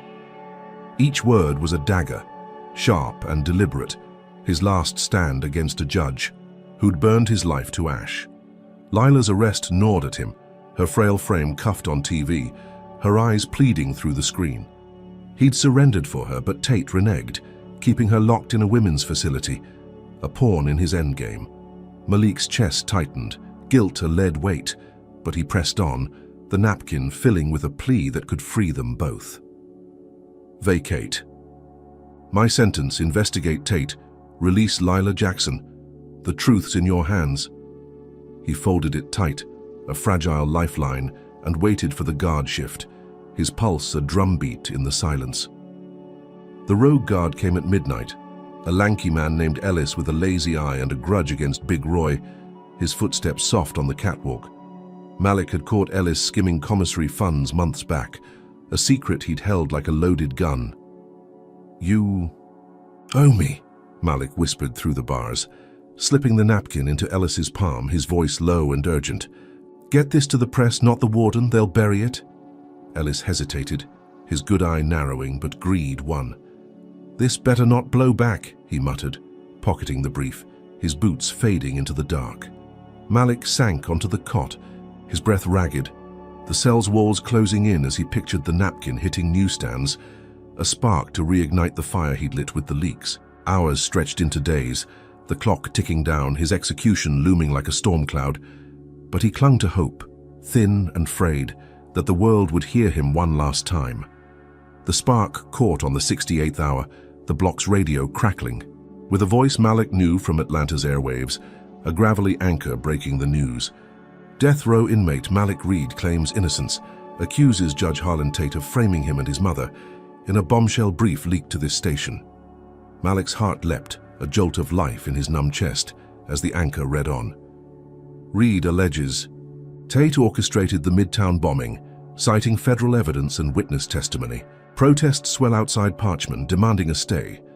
The cell block erupted, inmates banging trays, their shouts a raw chorus. "Free Malik!" Big Roy stormed in, his baton smashing the radio, his roar drowning the noise. "Shut it, you scum!" But the damage was done. The brief a Molotov cocktail igniting riots beyond the walls. Tires screeching in the yard as news vans rolled up, their floodlights piercing the night. By dawn, the governor caved, his voice trembling on a live feed. Malik glimpsed through a guard's smuggled phone, the screen grainy but clear. Pending investigation into Judge Tate's conduct, Malik Reed's execution is halted, he said, sweat beading on his brow. The crowd's cheers a tidal wave behind him. Lila Jackson will be released today. Malik's knees buckled, relief crashing over him, tears stinging his eyes as he gripped the bars, the cell's stench fading under a rush of air he hadn't tasted in years. Hours later, the warden marched in, his face sour as curdled milk, keys jangling as he unlocked the cuffs.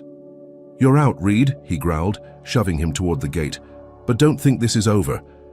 Malik stumbled into the yard, sunlight blinding, his legs shaky but alive. A folk hero in a tattered jumpsuit, the crowd beyond the fence roaring his name like a hymn.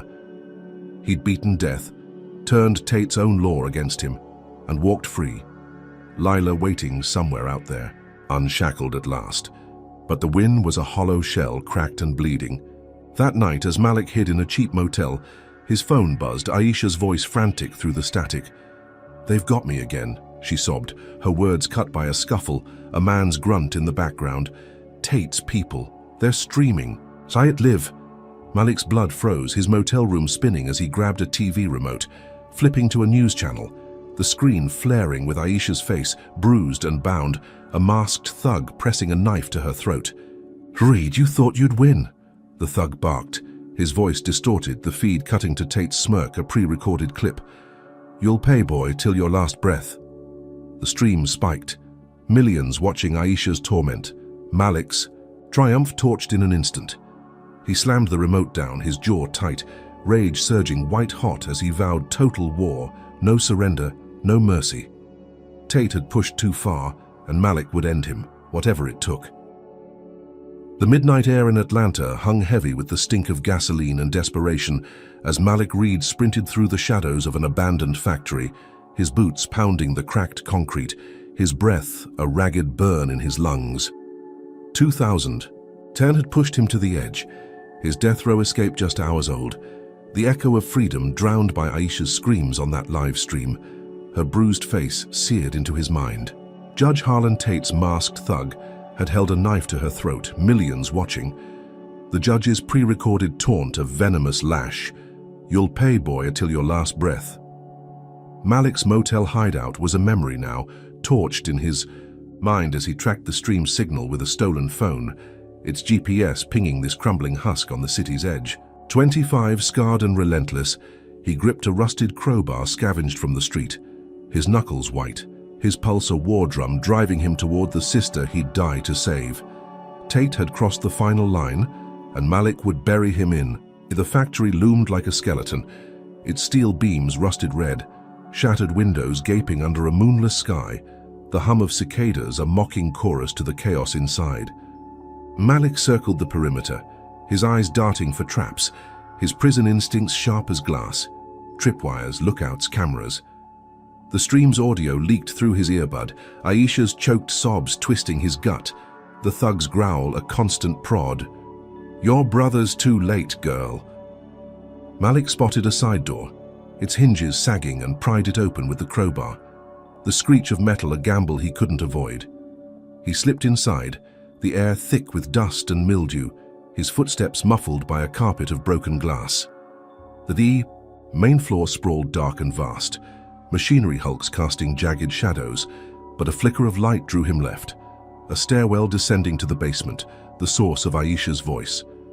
He crept down, each step a creak under his weight, his heart slamming as he pictured her bound, bleeding, Tate's revenge carved into her skin.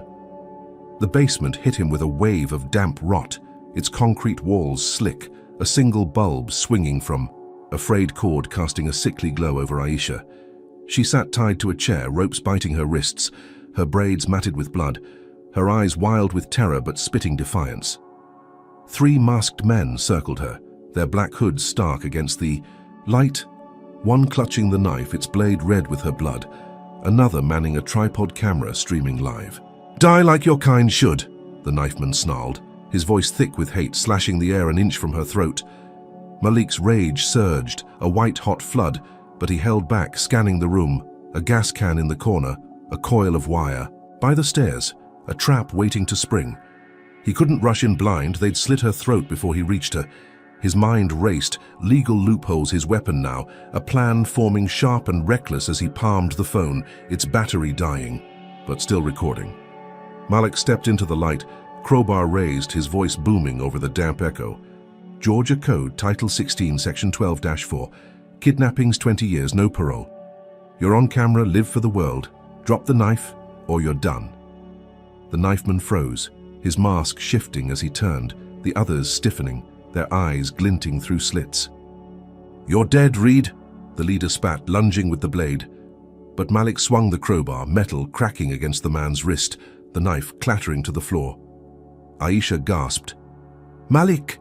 as he dodged a punch from the cameraman, his elbow smashing the thug's jaw, bone crunching under the blow. The third man grabbed the wire, looping it for a garrote, but Malik kicked the gas can, its lid popping, fuel sloshing across the concrete. "Title 16, Section 3-7, attempted murder's life," he shouted. His phone thrust high, the stream spiking to millions. "You're cooked, and they're watching," the knifeman roared, snatching a lighter from his pocket, its flame flaring as he flicked it toward the spill. But Malik dove, tackling Aisha's chair to the ground, the rope snapping loose as fire licked the fuel. Flames erupted, a wall of heat singeing his back, the thug scrambling as smoke choked the air. He yanked Aisha free, her sobs muffled against his chest, and bolted for the stairs, the blaze chasing them, the camera melting in the inferno. "Stay with me," he grunted, her weight dragging as they climbed, the factory groaning under the fire's spread.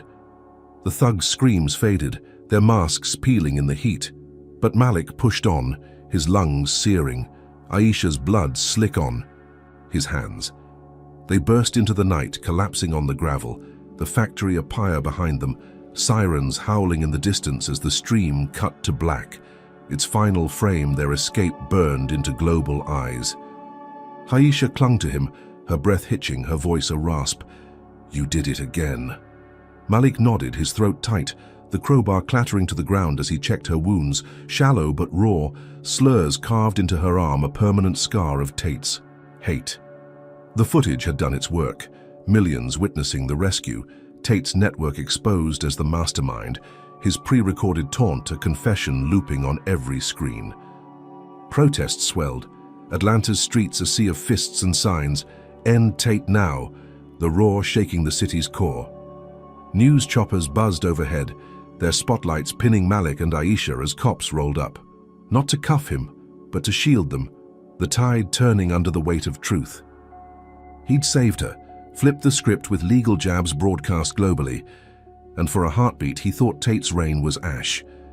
But the breaking point snapped with a crack that split the night. A gunshot rang out, sharp and final, the bullet, tearing through Malik's chest, a hot punch that dropped him to his knees, blood blooming dark on his shirt. Aisha screamed, "No!" her hands clawing at him, the world tilting as cameras swiveled, catching the chaos live. Judge Harlan Tate emerged from the shadows, his hulking frame unmistakable, his storm cloud hair wild, a smoking pistol trembling in his grip. "Justice, you bastard!" he bellowed, his voice unhinged, his federal robe swapped for a sweat-stained coat, his eyes manic with a decade's grudge. The shot was point blank, Tate stepping over the gravel, his sneer a rictus of triumph as he fired again, the second round grazing Malik's shoulder, pain exploding like a supernova. Aisha lunged, shoving Tate back, her fists pounding his chest, but he swatted her aside, his gun jamming as he cursed, the clip empty. Malik hit the ground, his vision blurring, blood pooling warm and sticky under him, the crowd's gasps a distant thunder. Cops tackled Tate, their shouts a muddle as they wrestled him down, his roars fading under their weight, cuffs snapping tight on his wrists. "He's mine!" Tate raged, spit flying, his empire crumbling in real time, the cameras relentless, beaming his fall to the world. Malik's breath came shallow, his hand clutching Aisha's, her sobs a lifeline pulling him from the dark. "Stay with me," she begged, her voice cracking, tears streaking her bruised face as paramedics swarmed, their hands pressing gauze to his chest, the sting of antiseptic, a faint pulse against the void. The factory burned behind them, a roaring monument to his defiance, Tate's network torched in its glow. But Malik teetered on the edge, life leaking out with every gasp. He'd saved Aisha, exposed the beast, but Tate's bullets had found their mark. A final savage blow in a war that wouldn't end. The stretcher jolted under him, medics shouting vitals. BP dropping, we're losing him. As Aisha ran alongside, her grip iron on his hand, the night sky spinning above, stars blurring into streaks. Tate's arrest flashed on a cop's radio. Federal judge detained, live on air. The words, a hollow victory, as Malik's chest heaved, each breath a fight, against the pull. He'd outwitted death once, turned the law into a blade, but now it slipped, his blood a red tide swallowing his strength. Aisha's face hovered, her eyes pleading, "You're not done, Malik." And he clung to that, a spark in the black, vowing war if he survived. Tate was down, his network gutted, but the cost was carved into Malik's flesh, a breaking point that tested every ounce of his genius. The ambulance doors slammed, tires screeching as he faded, the factory's inferno, a fading glow, his fate hanging on a thread. The hospital ICU in Atlanta pulsed with a sterile hum, its white walls glaring under fluorescent lights.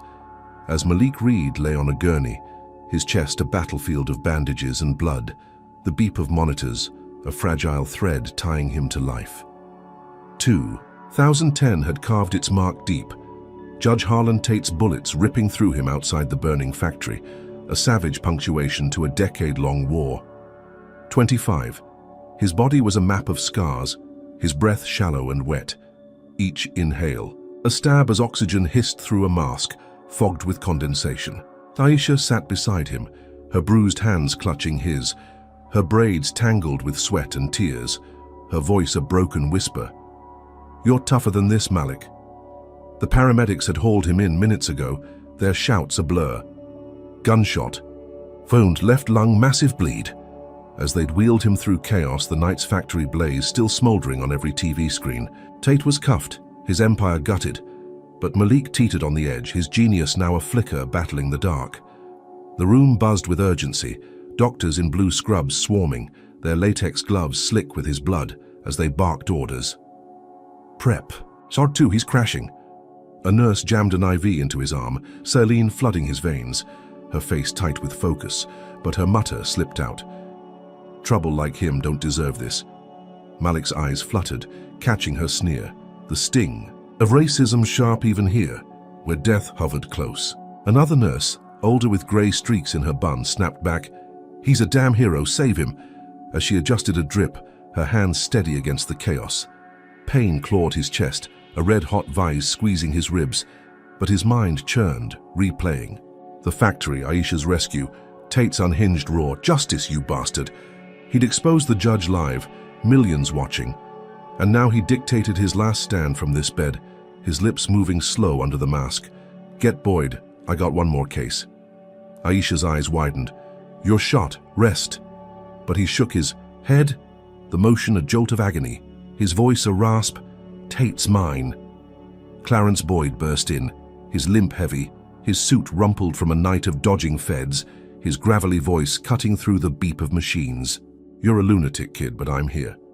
Malik's hand trembled, pointing to a notepad on the tray, his fingers smearing blood as he croaked, "Write it. Sue Tate, attempted murder. Title 16, Section 3-7. Boyd grabbed a pen, his bifocals slipping as he scrawled, the words a lifeline Malik spun from memory. "Federal judge shot me. Live evidence millions saw. Conspiracy, bribery, murder by proxy, he's done." His breath hitched, a cough splattering red on the mask, but he pushed on. "File it now, state court, not his cronies. Get Aisha on." "Stan, she's proof."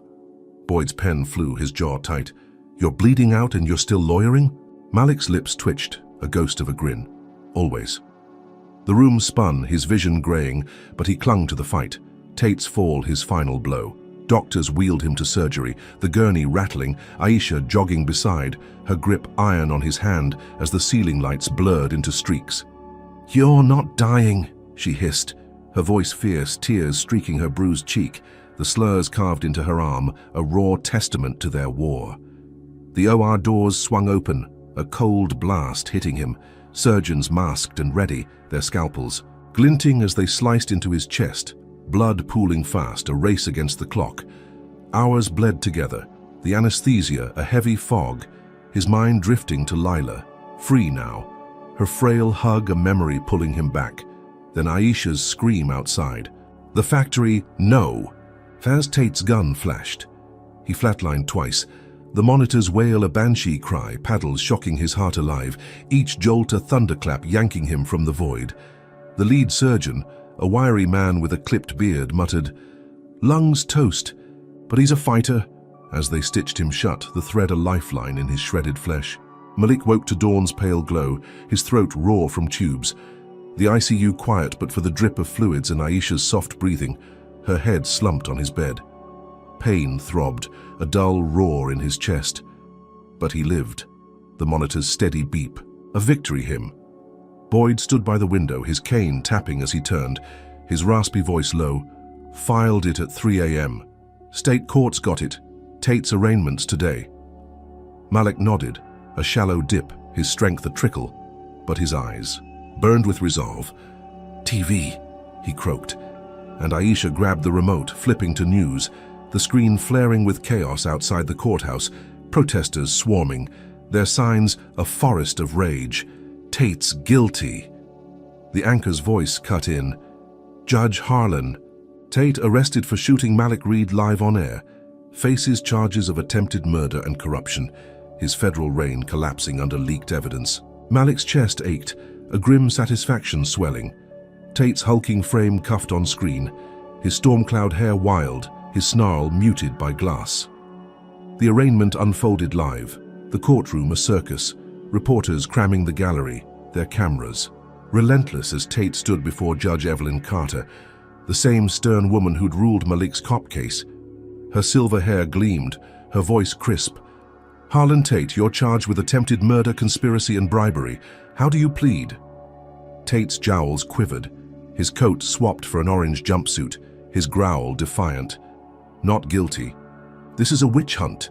Carter's gavel cracked. "Bail denied." Her stare ice as she nodded to the bailiffs. "Detain him." They dragged him off, his shouts echoing, "Reed's a thug." But the room drowned him out, supporters chanting Malik's name, a tide of fists punching the air. Aisha squeezed his hand, her whisper fierce. "You buried him." Malik's breath rattled, a faint nod, his legacy cemented in Tate's fall, the judge's empire ash under the weight of truth. Outside, Atlanta roared, streets clogged with marchers, their voices a thunderous wave crashing against the system Tate had rigged. News vans flanked the hospital, their floodlights piercing the dawn, reporters shouting questions through glass. "Is Reed awake? Will he testify?" Cops cordoned the lot, their faces grim, some nodding respect as Malik's story looped on. Every channel, a folk hero bleeding but unbowed. Lila arrived, her frail frame hobbling in, her prison release a quiet miracle, her arms wrapping Malik tight, tears soaking his gown. "My boy," she sobbed, her voice a tremble, her warmth a balm to his wounds. Aisha joined, her bandaged arm brushing his, the three a knot of survival, Tate's vengeance a fading echo in their embrace. Malik's chest heaved, pain spiking, but he smiled, a jagged line, the fight worth every scar. The twist landed soft but heavy, a nurse slipping Boyd a tape, her whisper urgent. "Found this in evidence, anonymous drop." Boyd played it on a portable deck, the room hushing as static cleared to voices, senators' drawls plotting in shadows. Tate's a liability, frame Reed's death as martyrdom, kill the story. Malik's blood chilled, his eyes snapping. To Boyd, they're Tate's bosses. Boyd's bifocals glinted, his growl low. "Bastards run deeper than we thought." The tape clicked off, the ICU silent but for Malik's ragged breath, a new war dawning in his gut. Tate was down, his cuffs a victory, but the real puppeteers lurked, their claws in the system, twisting his win into a lie. Aisha's jaw tightened. Lila's sob caught and Malik vowed, his voice a thread, "They're next." The monitor beeped steady, his pulse a drumbeat. The fight far from over, a deeper beast rising from Tate's ashes. Recovery crept slow, doctors hovering, their clipboards thick with notes. Lungs patched, but he's weak. As Malik pushed through pain, his mind a steel trap plotting moves. Aisha fed him broth, her spoon trembling. Lila humming old hymns, their presence a shield as news rolled on. Tate's arraignment a domino tipping others, indictments whispered in halls. Supporters camped outside, their candles flickering, a vigil for the kid who'd toppled a titan, their chance a lifeline pulling him back. Malik's chest burned, each breath a fight, but he dictated to Boyd, his words carving a path. "Get that tape out, hit the senators, total war." Boyd nodded, his cane thumping. "You're a machine, kid." The ICU faded, Malik's eyes drifting shut, the battle won but the war swelling. Tate's fall a spark to a bigger blaze, his last stand a bridge to the endgame. The Jackson, Mississippi. Cemetery sprawled under a leaden sky in 2010, its rows of crooked headstones draped in mist, the air thick with the scent of damp earth and wilted flowers as mourners gathered around a fresh grave. Malik, Reed's funeral drew thousands, their faces a mosaic of grief and fury. Black folks from Atlanta and beyond clutching candles, their flames guttering in the wind, their chants a low rumble. Justice lives. 2 weeks had passed since Tate's bullets tore through him outside the factory, his blood pooling on gravel as Aisha screamed, the ICU's sterile hum fading to black after surgeons stitched him shut. 25, a folk hero who'd toppled. A federal judge, his death was a national wound broadcast live. The story spun by senators into martyrdom, a troubled soul lost to rage. The casket gleamed ebony, piled with roses, a preacher's voice trembling over the crowd. Malik fought the beast, gave his all. Lila stood frail at the edge, her prison ordeal etched in her sunken cheeks, her sobs muffled by Aisha's arm, their shared loss, a knife twisting deep. But the truth hid in shadows, a secret colder than the grave.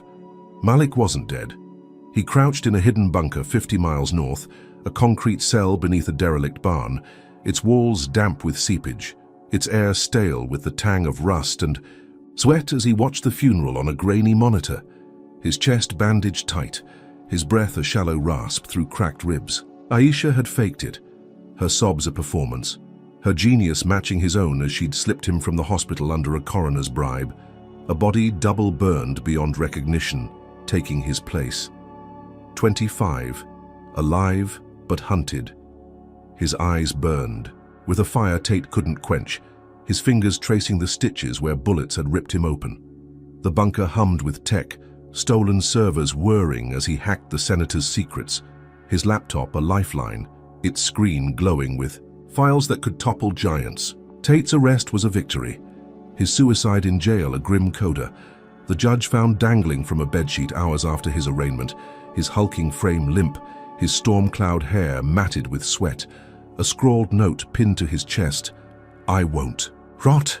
Malik's lips curled, a jagged smirk, Tate's end a spark, but the real war loomed larger, senators pulling strings from marble halls. The funeral played out, a theater of mourning, Lila's wail piercing the feed as dirt hit the casket, the crowd's fists punching the sky.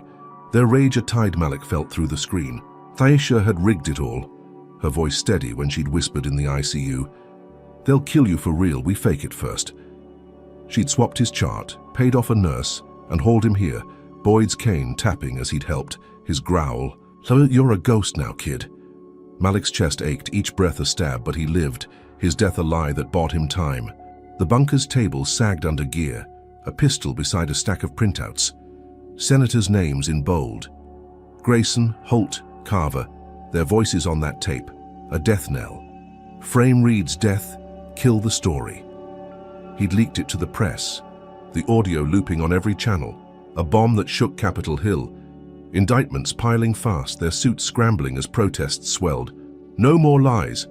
Malik's fingers flew, cracking their emails, bank trails, a web of bribes dwarfing Tate's, his pulse hammering as he uploaded it all, dark web to daylight, a global gut punch.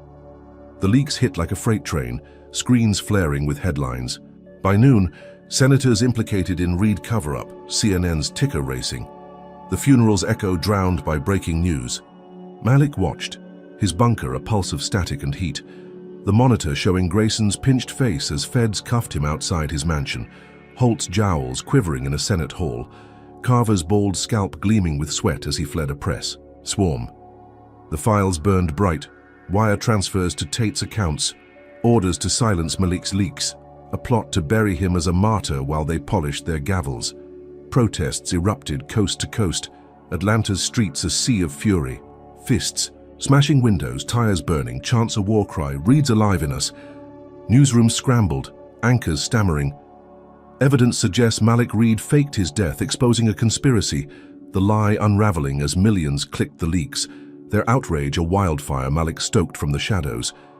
He leaned back, his stitches pulling, a grim satisfaction settling in his gut. The senators falling like dominoes, their thrones ash under his ghost. Aisha slipped into the bunker at dusk, her boots silent on the concrete, her braids tucked under a cap, her eyes red but sharp as she tossed a burner phone beside him. "They're buying it, Malik," she said, her voice a thread of steel, her bandaged arm a badge of their fight. "Lila's safe, thinks you're gone, but she's free." Malik nodded, his throat tight. Lila's freedom a balm to the guilt gnawing his bones, her prison cell a memory he'd torched with Tate's fall. He flipped the TV back, the funeral's end fading to riots, cops clashing with marchers, tear gas blooming white as the preacher's words twisted. "Malik's a black aggressor, stirred hate." Malik's jaw clenched, the eulogy a knife, erasing his truth, painting him a thug even in death. Aisha's fist hit the table. "They're still lying," but Malik's smirk widened. "Let 'em, it's fuel." The senator's collapse was his real eulogy, their cuffs a hymn louder than any preacher's spin, his legacy clawing free from their smear. The phone buzzed, a blocked number flashing, and Malik answered, his pulse spiking, the line crackling. With a woman's voice deep and steady, "You're a hard man to kill, nephew." His breath caught, the word a jolt, his hand gripping the receiver as she chuckled, "I'm your aunt, Nia Jackson, been watching you since Parchman." Malik's mind reeled, family a ghost he'd buried with his past, Lila's sister a shadow. He'd never known, her tone fierce. "I'm a revolutionary kid, underground since the 60s, fighting pigs like Tate." He stammered, "How'd you find me?" And she laughed, a rough edge. "You think I'd miss my blood tearing down the system? That tape was my drop." Malik's chest heaved, pain flaring, Nia's voice a lifeline pulling him into a deeper war, her words crisp. "You've got their attention, now we finish it." Bigger than Tate, bigger than you know. Nia's reveal hit like a brick, the bunker's walls closing in, his stitches throbbing as he pieced it, her shadow behind the leaks, the tape, a chess move he'd never seen. "You're with me," he rasped, and she fired back. "Since you outsmarted that judge at 17, I knew you'd burn him down." Aisha's eyes widened. "She's real." And Malik nodded, his mind racing, Nia's voice a call to arms. "Senators are pawns, nephew, the game's rigged higher, shadow cabals pulling strings. You're in now, no out." He swallowed, blood on his tongue, the war swelling vast and dark, Tate a foot soldier, the senators a front, Nia's revolution a beast he'd joined blind. "Where you at?" he asked, and she paused. "Close, moving, you'll see me soon." The line clicked dead, silence ringing, Aisha's grip tightening. "What's she mean, higher?" Malik's jaw set. "Means we're just starting." The leaks kept rolling, Grayson's mansion raided, Holt's office gutted, Carver's jet grounded, feds swarming as news looped the tape, Frame Reed's death, a confession shredding their lies. Malik hacked deeper, his laptop overheating, pulling threads from classified servers, coded memos hinting at Nia's cabal. Unnamed suits, global reach, a machine Tate fed, the senators served. His chest burned, each breath a fight, but he pushed files spilling secrets, offshore billions, black ops, a power dwarfing Capitol Hill. Aisha paced. "This ain't just us anymore," her voice tight, and Malik grunted. "Never was." He uploaded again, the dark web pulsing, news picking it live. Reed's leaks escalate, shadow government exposed, the world tilting as riots flared, cities choking on gas and glass, his death a spark now ablaze. Boyd limped in, his cane thumping, his bifocals fogged as he tossed a paper. "You're a damn legend, ghost or not." The headline screamed, "Senators fall, Tate hangs, Reed's revenge," the story raw. Malik's faked death a twist no one saw, his leaks a guillotine. "They're scrambling," Boyd rasped. "But Nia's right, it's bigger." Malik nodded, his vision graying. She's blood pulling me in. Boyd's growl softened. You're ready, kid, always were. The bunker hummed, Aisha cracking a water bottle, her hand steady as she fed him. Lila's with my friend, safe, clueless you're alive. Malik's throat caught. Keep her that way till it's done. The TV blared. Grayson's plea. Deal cracking. Holt's assets seized. Carver's confession naming names, the dominoes tumbling. Malik's ghost a wrecking ball. The final leak hit at midnight, a memo so coded it took hours. His fingers bleeding on the keys, decrypting a list. 10 figures, no names, just titles. Director. Chair. A shadow council Tate answered to, the senators feared. Global. Control. Silence threats, it read. Malik's name bold. A kill order dated before the factory. He pushed it live, the world gasping. Reed unveils puppet masters. Newsrooms chaos. Protests a tsunami. Senators mere cogs in a machine Naya. Hunted. Malik slumped, his stitches weeping, Aisha catching him. You did it, her voice fierce, and he rasped, not yet. The bunker door creaked, Nia stepping in, tall and lean. 50-something with grey braids and a pistol strapped tight, her eyes his own. Time to move, nephew. They're coming. Malik stood, pain a roar, the war reborn. Tate's fall a spark, the real beast rising. Nia's fight now his. The story of Malik Reed offers profound lessons about resilience, justice, and the power of intellect against systemic oppression. First, it underscores the strength found in adversity. Malik, a black teenager mocked by a racist judge, transforms humiliation into a weapon, using his self-taught legal brilliance to dismantle corruption. His journey from shackles to heroism proves that determination can shatter even the toughest barriers.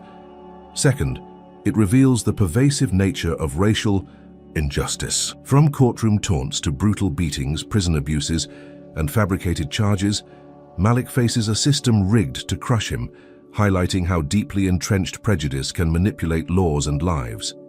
Third, the tale emphasizes the importance of exposing truth. Malik's leaks, broadcast live, topple Judge Harlan Tate and corrupt senators, showing that transparency can ignite change when institutions fail. Fourth, it teaches the cost of resistance. Malik sacrifices safety, family, and nearly his life, a stark reminder that fighting for what's right often demands everything. Finally, the introduction of Nia, his revolutionary aunt, suggests that individual battles are threads in a larger tapestry of struggle, urging us to see beyond single victories to the broader war for equity. This story challenges us to confront uncomfortable realities about power and race, urging action over apathy. Malik's defiance inspires us to educate ourselves, speak out, and support the marginalized, proving one voice can spark a revolution. As his fight evolves into a deeper clash with shadowy forces, we're left pondering our own roles in dismantling injustice. What would you risk to stand against corruption? Drop a comment with 1 if Malik's courage moves you to act, or 2 if you think the system's too broken to fix. Then hit like and subscribe for more gripping racist judge stories. Share this tale to amplify its lessons because every view fuels the fight for truth. Thanks for joining Malik's journey. May you find strength to challenge your own Tates and rise unbroken.